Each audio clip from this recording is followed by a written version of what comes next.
Hi,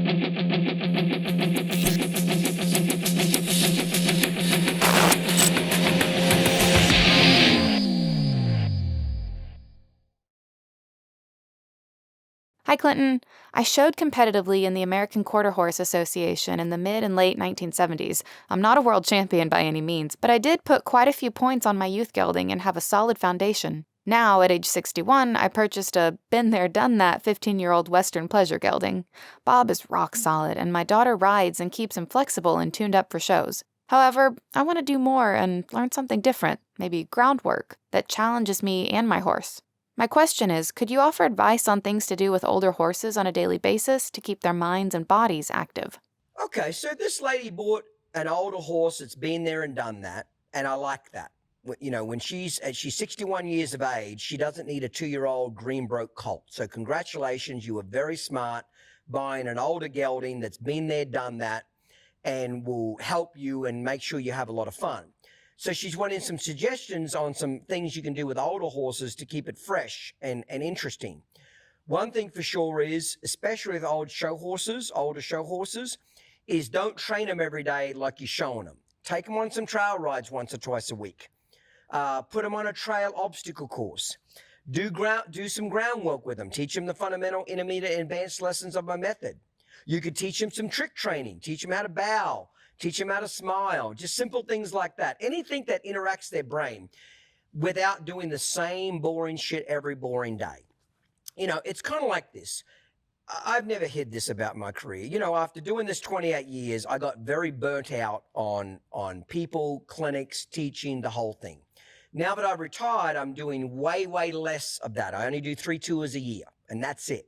I don't teach, I don't give lessons, the 3 tours, okay? Well, I've noticed since I've done a lot less, my attitude's getting a lot better. I'm nowhere near as burnt out, I'm nowhere near as bitter, I'm nowhere near as exhausted doing it, okay? It's kind of like horses. You think training a horse is hard. What's even harder is getting one that's trained and keeping him happy in his job. And the quickest way to discourage or ruin a well-trained horse is make him do the same boring shit, the same boring way, every boring day. So variety is the spice of life. So the older they are and the more well-trained they are, the more variety you can do to keep them interested. Now, when it's 2 or 3 days leading up to the horse show, yeah, maybe bring him into the arena then and practice your patterns or whatever you show him in. Practice that, getting ready for a horse show. But if it's going to be a month to the next horse show, take him trail riding 2 or 3 days a week. Do some trail on the ground with him. Do some obstacles with him, Or at the very least, don't ride him that much. Or if you do ride him, just put him on a loose rein and just go walk in the park with him, so to speak.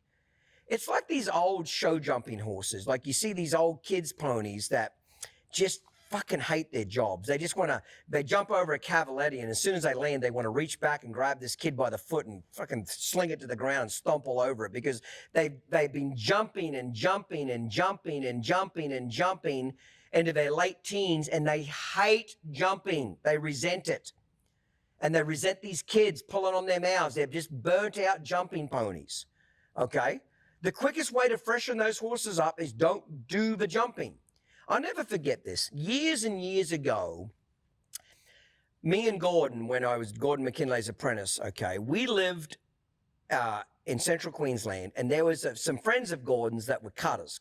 Him and his wife had cutting horses, but in the non-pro. They weren't really professional trainers. They were non-pro competitors in the cutting. And this guy, I'm not going to say his name, was pretty heavy-handed, and he was pretty aggressive kind of a trainer and on a horse, okay? And he had this gelding, old trained gelding, that he'd go compete on. Well, this old gelding knew every trick in the book and would cheat this guy and figure out ways to screw him in the show pen and not cut as good as he could and all this kind of shit, okay? And the guy's answer to this was he'd just kind of beat this horse up more. He'd just train him harder and train him longer and try to force him into submissiveness to cut cows, okay?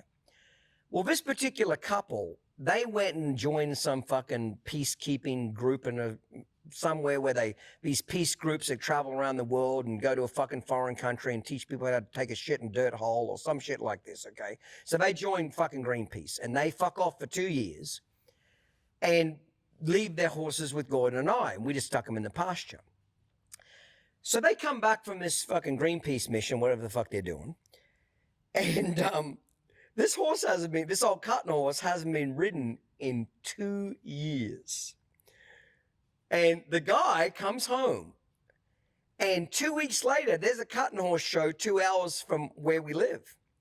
So this guy grabs his horse out of the pasture, rides it the day before the cutting show, puts him on a flag and works him on a flag, mechanical flag, takes him to the cutting show, enters him in the open cutting. He wins it. Fucking horse was brilliant. Never put a foot wrong. Why? Because he loved his job again.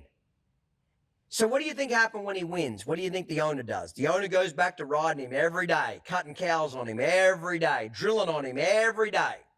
Goes to the next show a month later. Doesn't do so well. So what's he do? He rides him more, cuts on him more. Goes to another horse. The horse starts cheating him again. And within 3 months, the horse is back to being the same sorry counterfeit turd he was. What he should have done is did what he did before, not rode him. He was already trained. He knew his job. He was actually good at his job. He was cheating because he was so burnt out and so exhausted of never being able to please his owner, he just quit. If he would have won that cutting, he would have been better off coming home, sticking the horse in the pasture till the next horse show and getting him back out and riding him a day before and going again. It's like Diaz. When I trained Diaz, I didn't ride him very much in between tours. I'd bring him in 2 days before a tour, tune his ass up, take him on the road. Come home, stick him back out in the pasture again. Because he already knew everything. By drilling and drilling and drilling, you make them hate their lives. So with this type of horse, variety is the spice of life. What I love about this question is this lady was so smart to go buy a well-trained horse. I've always said there's only 3 ways to get a well-trained horse. Buy it trained, pay somebody else to train it, or train it yourself. Buy it trained, pay somebody else to train it, or train it yourself. Why do you think really well-trained horses are expensive? Because they've taken hundreds of hours to train. That's why they're expensive.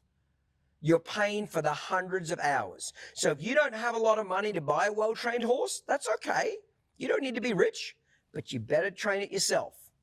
Well, Clinton, I don't have time to train it myself. Well, you better pay somebody else to train it. Well, I don't have money to pay somebody else to train it. Well, you're screwed then, aren't you? Because last time I checked, fucking horses don't train themselves in the pasture. Last time I checked, kids don't get educated sitting in front of the TV. You got to send them to school. You got to teach them. You don't graduate university by not going to university. You got to actually study a degree and study it. Somebody's going to train you to do it. So I hope that helped you guys.